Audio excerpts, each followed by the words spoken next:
আপোনালোকৰ জৰিয়তে অসমবাসী ৰাইজলৈ ভোগালী বিহুৰ ওলগ শ্ৰদ্ধা জ্ঞাপন কৰিছোঁ। আজি কলাইগাঁও বিধানসভা সমষ্টিৰ অন্তৰ্গত আমাৰ মুদৈবাৰী আমাৰ যি ভিচি হেৰি আছে পৰিষদীয় সমষ্টি আছে, এই মুদৈবাৰী পৰিষদীয় সমষ্টিত ইএম দিগন্ত বৰুৱা ডাঙৰীয়াৰ নেতৃত্বত 3টা ৰাস্তা আজি আনুষ্ঠানিকভাৱে কামৰ শুভাৰম্ভণি কৰিলোঁ। আজি এতিয়া আমাৰ ইয়াতে গোসাইঘাটৰ পৰা মাকেলিকান্দালৈকে প্ৰায় 2.5 কিলোমিটাৰ ৰাস্তা। তাৰপিছত আমাৰ প্ৰথম ৰাস্তাটো হ'ল বৰকলাৰ পৰা আমাৰ বাগিচালৈকে, বৰকলা বাগিচালৈকে প্ৰায় 5 কিলোমিটাৰ ৰাস্তা, 5,25 লাখ টকাৰ ৰাস্তা। আৰু আনটো আৰু কিছু সময় পিছতে আমি উদ্বোধন কৰিবলৈ গৈ আছোঁ। সেইটো আমাৰ উত্তৰ বক্ৰাজাৰ এই ৰাস্তাটো। গতিকে 3টা ৰাস্তাৰ আজি আমি আধাৰশিলা স্থাপন কৰি, আধাৰশিলা ঠিক নহয়, কামৰ শুভাৰম্ভণি কৰিবলৈ পাই আনন্দিত হৈছোঁ। আৰু নতুন বছৰ আৰম্ভণিতে এই অঞ্চলৰ ৰাইজবিলাকে বহুদিন আশা কৰি আছিল নিজৰ গাঁৱলৈ যোৱা ৰাস্তাটো ঠিক কৰিব লাগে। আৰু আজি আমি গুডউইল মিছনৰ জৰিয়তে এই ৰাস্তাকেইটা নৱৰূপত আমি নিৰ্মাণৰ শুভাৰম্ভণি কৰিলোঁ। আৰু আমি আশা কৰিছোঁ অহা 3-4 মাহৰ ভিতৰত এই ৰাস্তাকেইটা সম্পূৰ্ণৰূপে নিৰ্মাণ হৈ উঠিব। আৰু পেভাৰ্ছ ব্লকৰ ৰাস্তা আটাইতকৈ ডাঙৰ কথা, আৰু ইয়াৰ মেইনটেনেন্স 3 বছৰলৈকে থাকিব।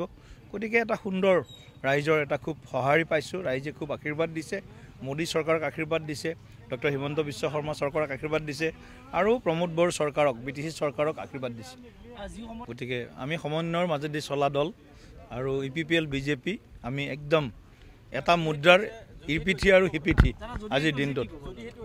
নাই চাওক, এতিয়া আপোনালোকে কি দেখাইছে বা আপোনালোকে ক'ৰ পৰা কি ফুটেজ পাইছে মই গম নাপাওঁ, কিন্তু কথাটো হ'ল কি, এনেকুৱা পৰিৱেশ পৰিস্থিতি হয়তো ক'ৰবাত ভুল বুজাবুজিৰ কাৰণে হ'ব পাৰে, আৰু ক'ৰবাত হয়তো মানে কেতিয়াবা কি হয়, মানে দুটা ৰাইজৰ গ্ৰুপ থাকে। এটা অঞ্চলত কাম কৰিবলৈ যাওঁতে এটা ৰাইজে কয় আমাক দিব লাগে, আন এটা ৰাইজে কয়, গ্ৰুপে কয় আমাক দিব লাগে, এনেকুৱা কিবা ঘটনা হ'ব পাৰে।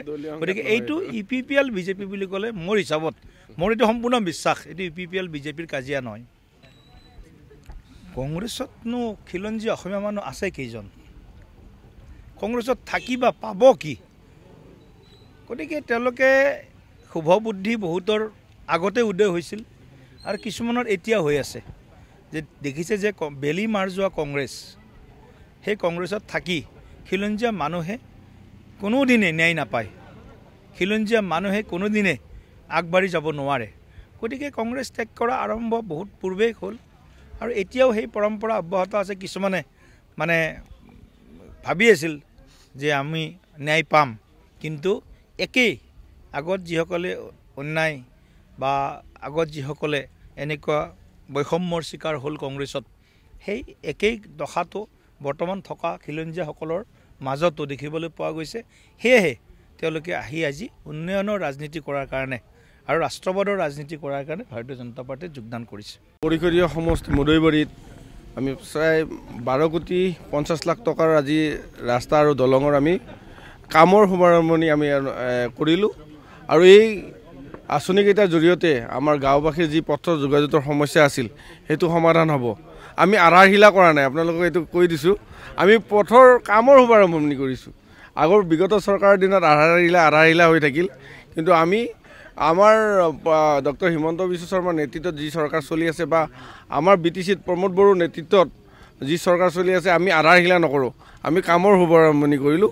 তো মই আশা ৰাখিছোঁ ভোগালী বিহুত এইটো এটা মই মুদৈবাৰীবাসী ৰাইজক এটা উপহাৰ হিচাপে এই কামখিনিয়ে মই আগবঢ়াইছোঁ। আৰু আহি থকা দিনত মুদৈবাৰীবাসী ৰাইজৰ মই আশীৰ্বাদ বিচাৰিছোঁ যাতে পথ যোগাযোগৰ ক্ষেত্ৰত, অঞ্চলটো উন্নয়নৰ ক্ষেত্ৰত এটা প্ৰথম অন্তৰায় হ'ল পথ যোগাযোগ। পথ বেয়া থাকিলে, যোগাযোগ ব্যৱস্থা বেয়া থাকিলে অঞ্চল উন্নত হ'ব নোৱাৰে। পথ যোগাযোগটো আমি যিকোনো প্ৰকাৰে আমি প্ৰথম এটা পদক্ষেপ হিচাপে লৈছোঁ। আৰু বিগত মোৰ যি 2 বছৰ কাৰ্যকাল আছে, এই 2 বছৰত প্ৰায় ৰাস্তাৰ কাম আমি নিৰ্মাণ সম্পূৰ্ণ কৰিম। ইতিমধ্যে অসম চৰকাৰেও মুখ্যমন্ত্ৰী পকীপথ যোজনাৰ আণ্ডাৰত ভালেকেইটা ৰাস্তাৰ আমাক অনুমোদন জনাইছে, ইতিমধ্যে টেণ্ডাৰ হৈ গৈছে। কম দিনৰ ভিতৰত সেইখিনি ৰাস্তাও আমি কামৰ আৰম্ভ কৰিম।